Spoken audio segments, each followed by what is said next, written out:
Assalamualaikum warahmatullahi wabarakatuh.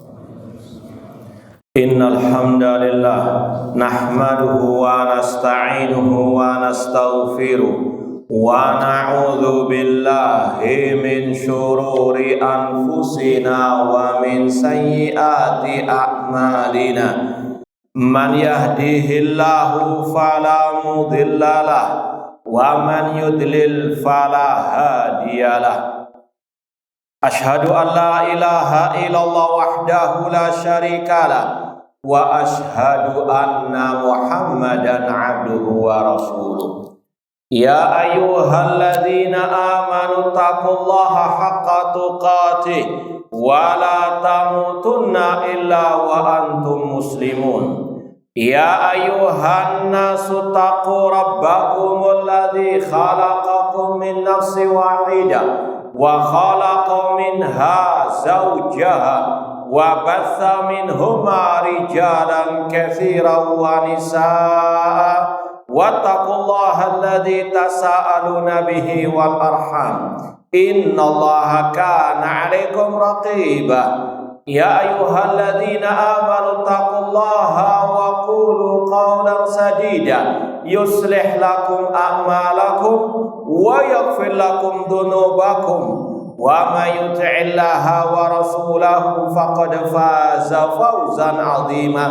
Amma ba'd, fa inna asaqal hadits kitabullah wa khairal hadi hadi Muhammadin sallallahu alaihi wasallam wa syarrul umuri muhdatsatuha wa kullu muhdatsatin bid'ah wa kullu bid'atin dhalalah wa kullu dhalalatin finnar.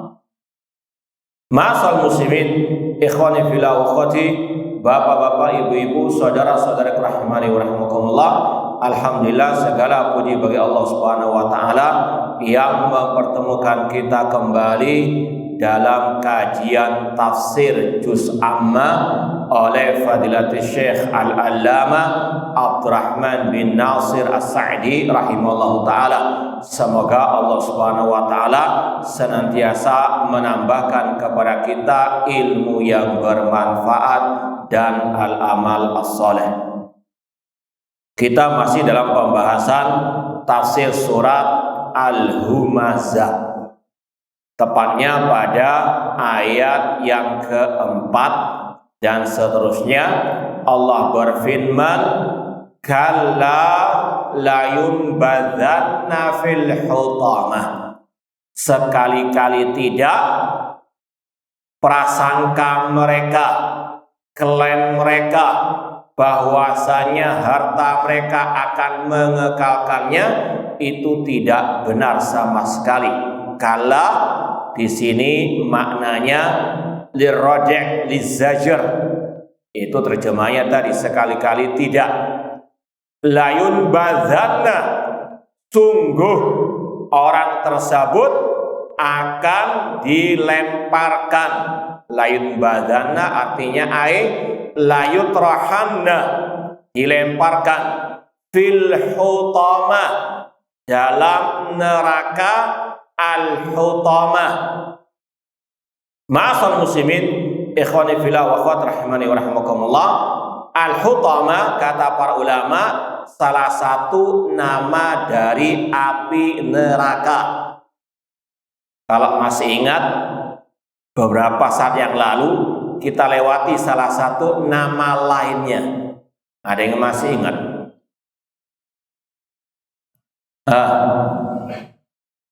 Tidak lama kita melewati salah satu nama lainnya juga.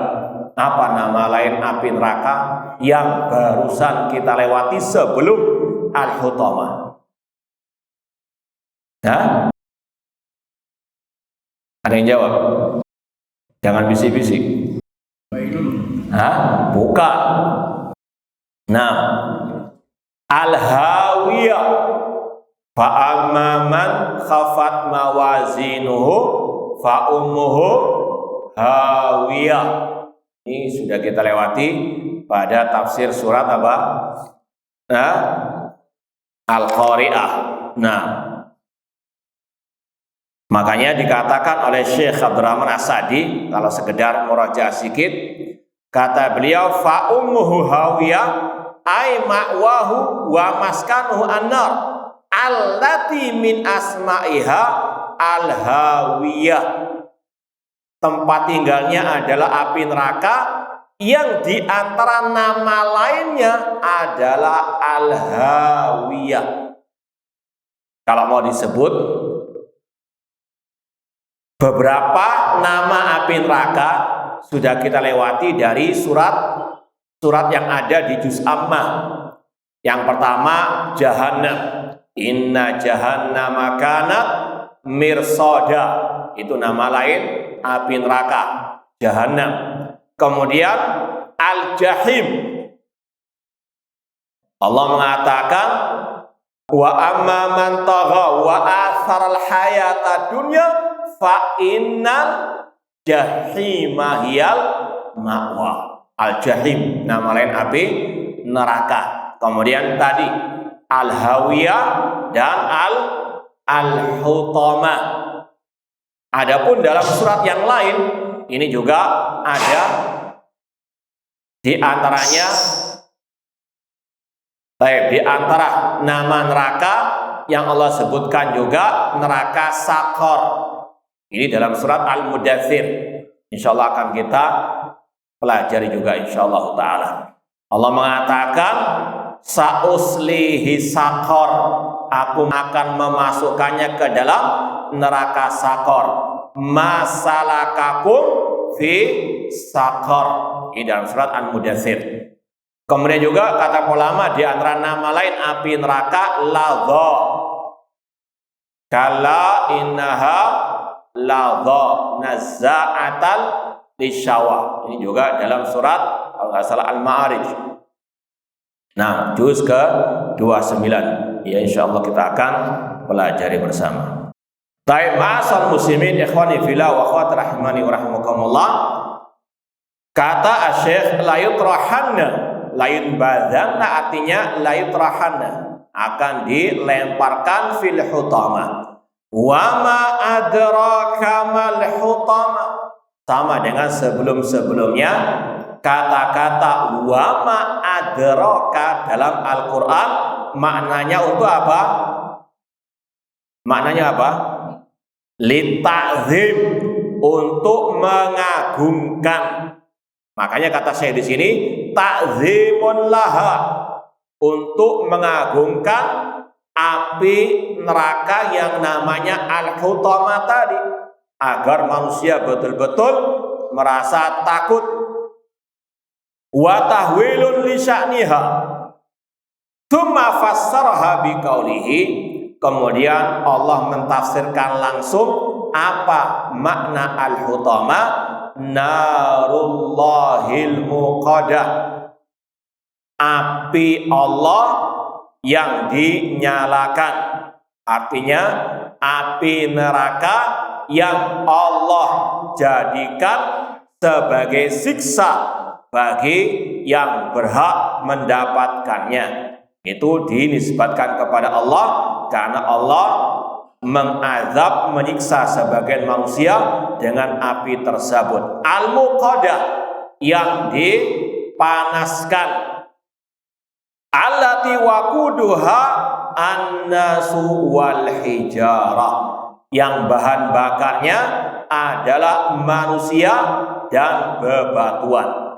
Seperti yang Allah firmankan dalam surat Al-Baqarah, fattaqun naral lati waquduhan nasu wal hijarah uiddat lil kafirin. Ya, ayat ke-20 nanti dilihat.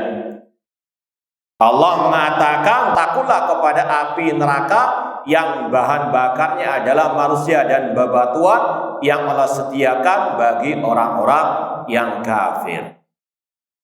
Allati min syiddatiha, yang diantara siksanya tattali'u alal afidah, api tersebut tanfudhu minal ajsam ilal qulub, api tersebut membakar jasad manusia sampai ke dalam hati mereka. Ini diantara dahsyatnya api neraka. Semoga Allah menjauhkan kita dari siksa api nerakanya. Kemudian innaha alaihim muqsada wa ma hadi al-hararatil baligha hum mahbusuna fiha. Siksa api neraka sangat amat dahsyat sekali, dan sudah kita sampaikan dari pembahasan sebelumnya, perbandingan api neraka dengan api di dunia berapa banding berapa? 69 dibandingkan 1, 70 api, 1 di dunia, 69 di akhirat. Nas'alullah ta'ala as-salamata wal afiyah. Kata Syekh, api yang sangat panas tersebut ini menyiksa mereka, ditambah mereka pun tidak bisa keluar darinya. Qad ayisu minal khurud minha. Mereka putus asa, tidak bisa keluar darinya. Ini terutama bagi orang-orang kafir, orang musyrik yang kekal di dalam api neraka selama-lamanya. Innahu man yusyrik billah faqad harramallahu alaihi jannah wa ma'wahu nar wa ma lidzalimina min ansar. Sesungguhnya barang siapa berbuat syirik, maka haram baginya surga, tempatnya adalah api neraka. Adapun orang yang masih ada iman, ada tauhid, meskipun dia banyak berlumuran dengan dosa, seandainya masuk neraka pasti akan dikeluarkan dari api neraka. Sebagaimana dalam hadis riwayat Imam Bukhari, Allah berfirman, akhriju minan nar man kana fi qalbihi mithqalu dzarratin min iman. Kata Allah, keluarkanlah dari api neraka siapa saja yang masih ada sedikit saja dari keimanan, keluarkan dari api neraka. Namun yang tidak mungkin keluar dari api neraka orang kafir ataupun orang musyrik. Innalladzina kafaru min ahlil kitabi wal musyrikina fi nari jahannam khalidina fiha ulaika hum syarrul bariyah. Kemudian kata beliau, walihada qala, oleh karena itulah Allah berfirman, innaha alaihim muqsada ay mughlaqa. Sesungguhnya api neraka itu tertutup atas mereka. Tidak mungkin mereka bisa keluar darinya. Ditambah lagi kata Allah dalam ayat yang terakhir, fi amadin mumaddadah, di dalam tiang-tiang yang dipanjangkan. Fi amadin min khalfil abwab mumaddadah li alla yakhruju minha. Ada yang mentafsirkan api neraka tersebut ditutup dengan pintu-pintu yang dipasak dengan tiang-tiang yang panjang sehingga mereka tidak bisa keluar darinya. Atau ada pun yang mengatakan mereka diikat, para penghuni api neraka tersebut diikat dalam tiang-tiang yang sangat panjang. Intinya mereka tidak bisa keluar dari api neraka tersebut. Seperti yang Allah firmankan, kullama aradu an yakhruju minha uidu fiha. Setiap kali mereka ingin keluar dari api neraka tersebut, mereka dikembalikan di dalamnya. Na'udzubillahi min dzalik wa nas'alullaha al-afwa wal afiyah. Semoga Allah menyelamatkan kita di dunia wal akhirah. Baik, langsung saja kita lanjutkan tafsir surat Al-Fil. Wahya makiyatun, kata Syekh, surat Al-Fil surat Makkiyah yang diturunkan sebelum hijrahnya Nabi ke kota Al-Madinah. Bismillahirrahmanirrahim. Alam tara kaifa fa'ala rabbuka bi ashabil fil. Tidakkah engkau memperhatikan bagaimana Rabbmu berbuat kepada pasukan gajah? Alam yaj'al kaidahum fi tadlil. Bukankah dia Allah menjadikan rencana jahat mereka itu sia-sia. Wa arsala alaihim tayran ababil. Dia Allah mengirim atas mereka burung-burung yang sangat banyak, yang berombong-rombongan, bergerombolan dan bermacam-macam. Tarmihim bihijaratin min sijil. Burung-burung tersebut melempari mereka dengan bebatuan yang menyala api. Faja'alahum ka'asim ma'kul. Allah jadikan mereka seperti tanaman yang dimakan oleh hewan ataupun ulat-ulat. Ini surat Al-Fil ayat 1 sampai ke 5. Kita baca dulu tafsir Syekh Abdurrahman As-Sa'di rahimahullah. Kata beliau, ai amma ra'aita, tidakkah engkau memperhatikan? Kata-kata ra'aita ada yang mengatakan ini ditujukan kepada Nabi Muhammad SAW, atau ada yang mengatakan kepada siapa yang memang layak ditujukan ucapan ini. Adapun yang pertama tadi, amma ra'aita, tidakkah engkau wahai Nabi Muhammad memperhatikan min kudratillah, dari kekuasaan Allah. Allah ala kulli syai'in qadir. Allah maha kuasa atas segala sesuatu. Jangan Allah dikiaskan dengan manusia, terutama dalam kekuasaannya. Allah maha kuasa atas segala sesuatu.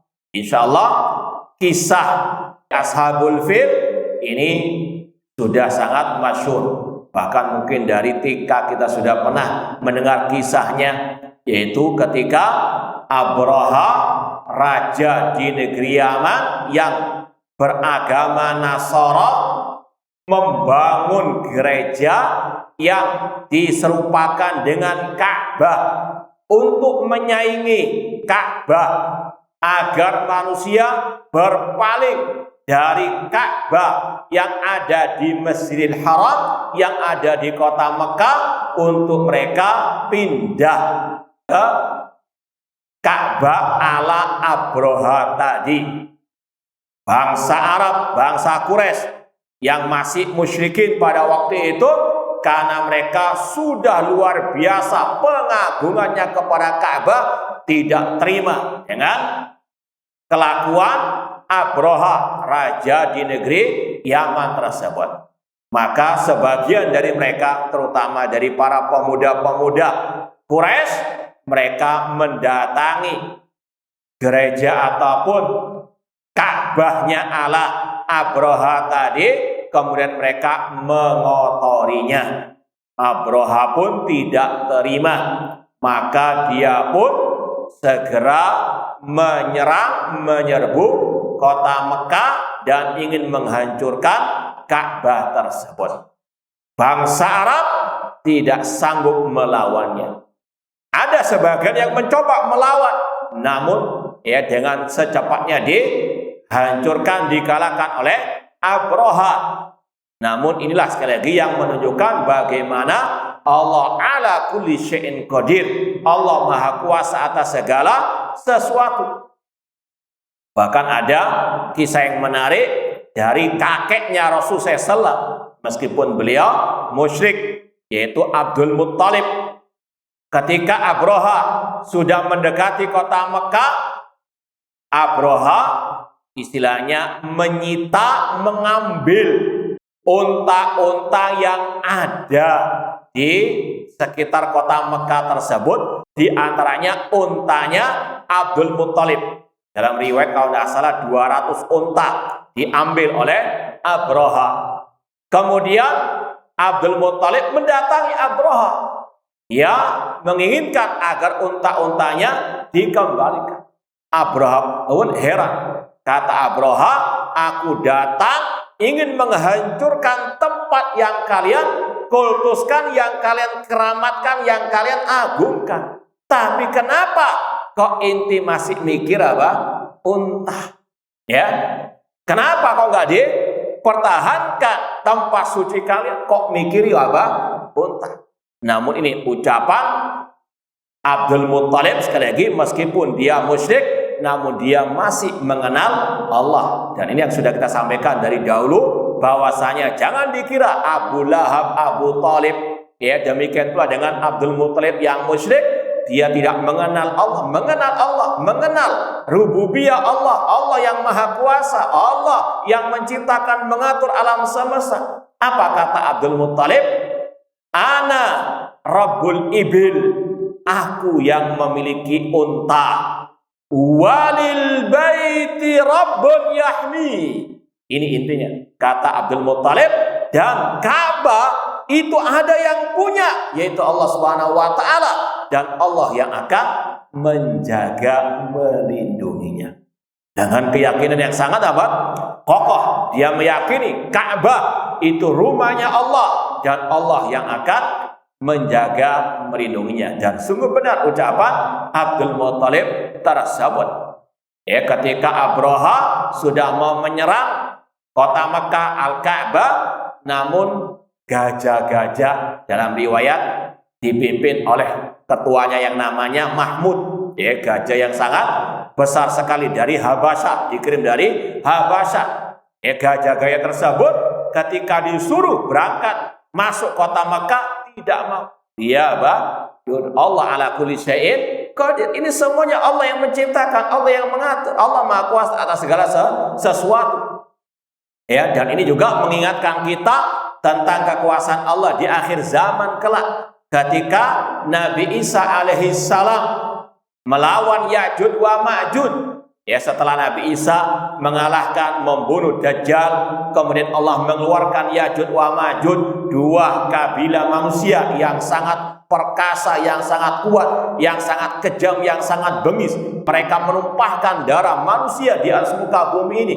Allah Subhanahu wa taala tahu Nabi Isa tidak punya kekuatan melawan Ya'juj wa Ma'juj. Maka beliau pun dan orang beriman diperintahkan naik ke Bukit Tur. Kemudian apa yang dilakukan oleh Nabi Isa? Beliau pun hanya bisa berdoa kepada Allah agar Allah membinasakan, menghancurkan Ya'juj wa Ma'juj. Dan Allah ala kulli syai'in qadir. Allah maha kuasa atas segala sesuatu. Akal manusia nggak mungkin bisa sampai kepadanya. Cukup yakini Allah maha kuasa atas segala sesuatu. Allah kirimkan ulat-ulat yang membinasakan Ya'juj wa Ma'juj dalam waktu semalam saja. Allah ala kulli syai'in qadir, maha kuasa. Allah Subhanahu wa taala. Allah sanggup menghancurkan Yahudi dalam sekejap. Namun masalahnya kaum muslimin telah diperintah oleh Allah, intansurullaha yansurkum wa yutsabbit aqdamakum. Jika kalian menolong Allah, menolong agama Allah, Allah pasti menolong kalian semuanya.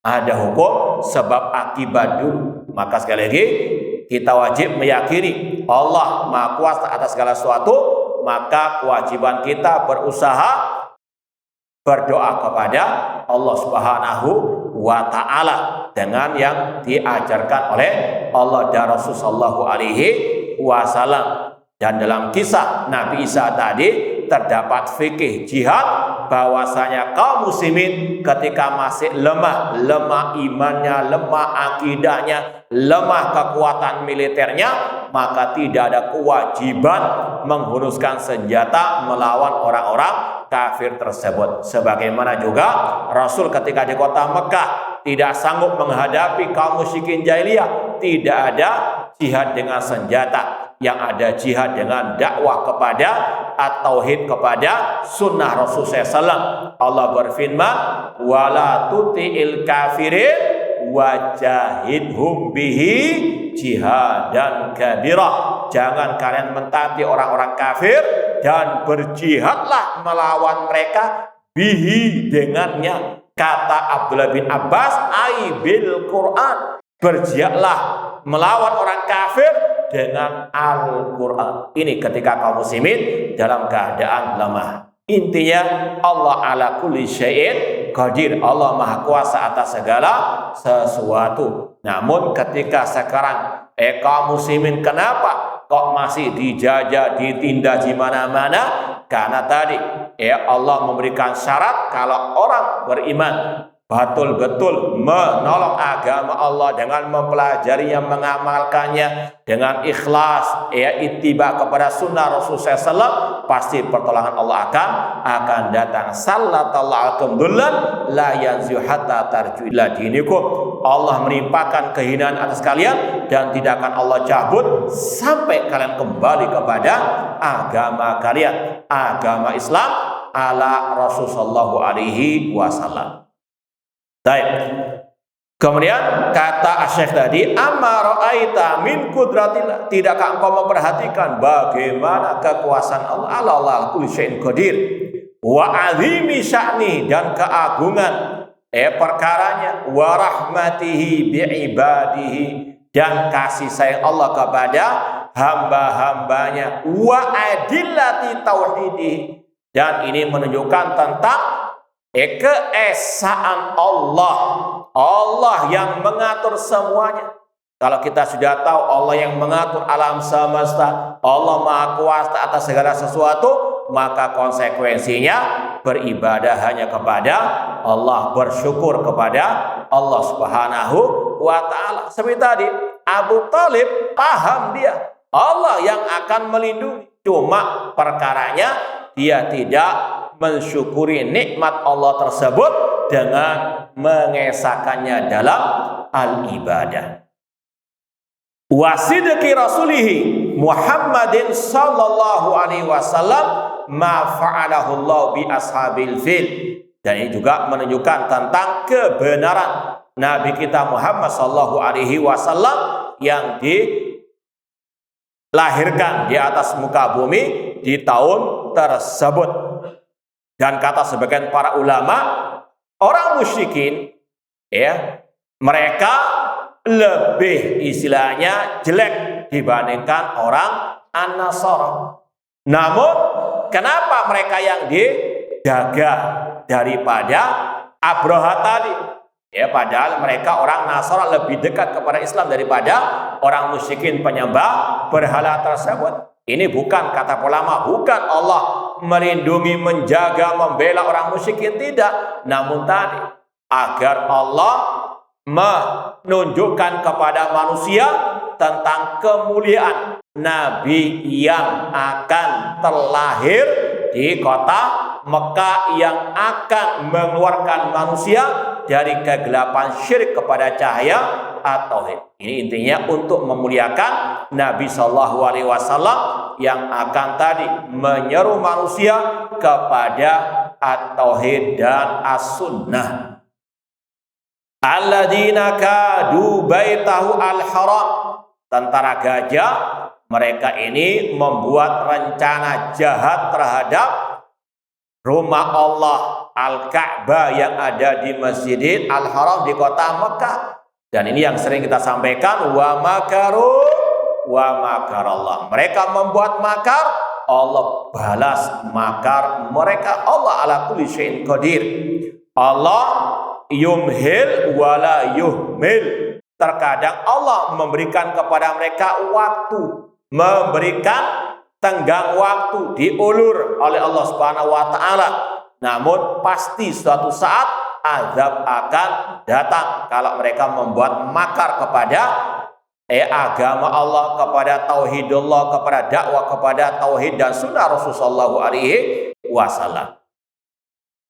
Wa aradu ikhrabahu, tentara gajah dengan pimpinannya Abraha tadi menginginkan untuk menghancurkan Ka'bah tersebut. Fatajahazu li ajri dzalik, mereka pun mempersiapkan segala kekuatan untuk menghancurkannya. Wastashabu ma'ahumul filata lihadamihi, mereka membawa gajah-gajah yang sangat besar untuk menghancurkan Ka'bah. Waja'u bijam'in la kibala lil arabi bihi minal habasyati wal yaman, mereka membawa pasukan yang tidak ada yang bisa menandinginya dari bangsa Arab. Sudah kita sampaikan tadi dalam beberapa kisah, sebagian kabilah-kabilah Arab ingin untuk mencegah makarnya Abraha, namun mereka dengan sangat mudah dikalahkan. Pasukan Abroha dari Habasya Ethiopia dan juga dari negeri Yaman. Falamma intahau ila kurbi Makkah walam yakun bil Arab mudafa'ah. Ketika mereka sudah dekat dengan kota Mekah dan bangsa Arab tidak bisa mencegah mereka, melawan mereka, wa kharaja ahlu Makkah min Makkah khaufan ala anfusihim minhum. Penduduk Mekah pun keluar dari kota Mekah untuk menyelamatkan diri mereka. Di antaranya tadi kakaknya Rasul Abdul Muttalib. Maka ketika mereka tidak bisa melawan Abraha dan tentaranya, arsalallahu alaihim tairan ababil. Allah mengutus burung. Kalau yang masyhur kan dinamakan burung itu apa? Burung ababil. Kayaknya itu sejenis nama apa? Burung. Burung gagak, burung elang, burung merpati, burung garuda. Burung ababil kayaknya itu apa? Nama, padahal tidak. Burung ababil sebetulnya itu tairan. Burung ababil itu sifatnya. Ya, burung ababil maknanya burung yang berpencar. Dalam tafsir sebagian yang lain mengatakan yang banyak jumlahnya, yang beraneka macam. Jadi ababil itu bukan nama burung, cuma sudah apa? Kadung istilahnya. Ya, siapa yang menghancurkan Abraha? Burung ababil. Kayaknya apa? Ababil itu nama dari burung. Burung kayak burung merpati, burung gagak. Padahal sekali lagi ababil itu artinya ada banyak penafsiran. Ada yang mengatakan ababil artinya katsira, burung yang sangat banyak. Ada yang mengatakan mukhtalifah, yang bermacam-macam jenisnya. Ada yang mengatakan di sini mutafarriqah. Nah, intinya Allah mengutus burung yang sangat banyak jumlahnya. Namun jenis burung apa itu wallahu a'lam. Nah, kita wajib berhenti kemana nas itu berhenti. Kata beliau, tahmilu ahjaran muhammatan min sijil. Burung-burung tersebut membawa bebatuan yang telah dipanaskan. Sekali lagi, Allah ala kulli syai'in qadir. Makanya seorang muslimah yang bijak, akal ditundukkan kepada nas. Ada sebagian kelompok aklaniin, para penuhan akal. Mereka nggak percaya, nggak mungkin burung bisa membawa nggak kepanasan dia. Naudzubillahi min dzalik. Maksudnya itu ini takwil alal Yahud. Mereka mengatakan maksudnya adalah Allah menebarkan virus. Tidak ada zaman itu kata-kata virus. Pendok, namilah takwil orang-orang yang lebih mendahulukan akal daripada Al-Quran dan Sunnah Rasulullah SAW. Allah jelas mengatakan tairan ababil, burung-burung yang sangat banyak yang melempari pasukan Abraha dengan hijarat min sijil, bebatuan yang menyala api. Allah ala kulli syai'in qadir. Faramadhum biha wa tatabba'at qasiyahum wa daniyahum. Burung-burung tersebut mengejar para pasukan Abraha yang jauh maupun yang dekat. Fakhamadu wa hamadu, mereka pun terbakar, mereka pun binasa. Wasaru ka'asrin ma'kul, dan mereka pun menjadi tadi seperti tanaman yang dimakan oleh binatang ataupun oleh ulat-ulat. Wa kafallahu syarrahum, Allah mencukupi orang-orang Mekah dari kejahatan Abraha dan para tentaranya. Maka sekali lagi seorang muslimah wajib hatinya bergantung kepada Allah. Allah ala kulli syai'in qadir. Wa radda kaidahum fi nuhurihim, Allah mengembalikan rencana makar jahat mereka ke leher mereka.